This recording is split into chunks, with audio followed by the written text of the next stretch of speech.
Mr. Bennett? I'm Anita Schwab. Welcome to Melton Bendham Manufacturing. Very nice to meet you. My pleasure. Thank you for seeing me. Well, looking at your resume, it's easy to see how you made it this far in the process.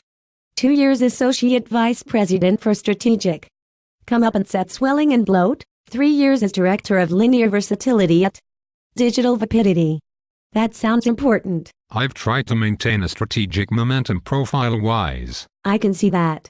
How would you describe your management style? I would say, I'm leaning forward while hedging against exposure. In fact, at Swelling and Bloat I headed the team tasked with the forward-leaning initiative we implemented there.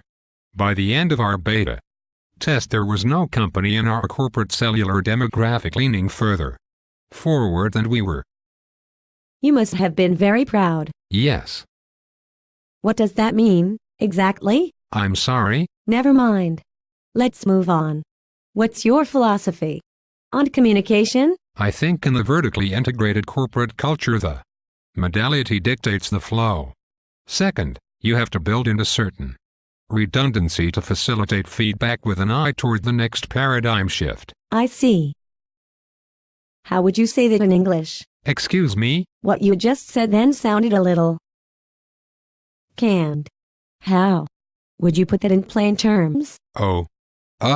I would say I've adopted what could be described as an inverted fan approach to communication, stressing modular cross-flow vis-a-vis FaceTime and paper trail. Okay, I still don't know what you're saying yet. Let's try again. Tell me about how you manage the employees under your supervision. I employ a cross-disciplinary, format-exhaustive approach that utilizes target-specific idea nodes to influence the employee agenda. I measure productivity through an array of end-user-driven metrics gathered from customized and focused real-time feedback tentacles. Feedback tentacles? Feedback tentacles. Like the old feedback loops, but stickier. Okay.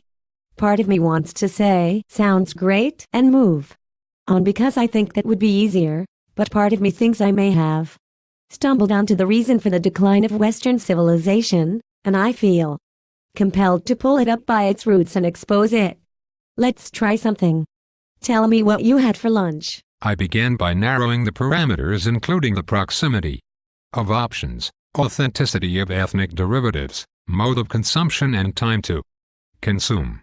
I eventually prioritized speed and mode of consumption, electing to remain in the car and interface audiophonically with customer service. To order a pre-selected, group-sourced menu item known as a number 5. You had a cheeseburger. Let me hear you say it. You had a cheeseburger. I employed a decision tree to parse out the benefits. No. You had a cheeseburger. Say it. Quantifying benchmark metrics. Say cheeseburger. Gastrically focused. Cheeseburger. Menu. Cheeseburger. Corporate speak. For the love of God, cheeseburger. Word fog. Is there blood coming out of my nose? I can start Monday.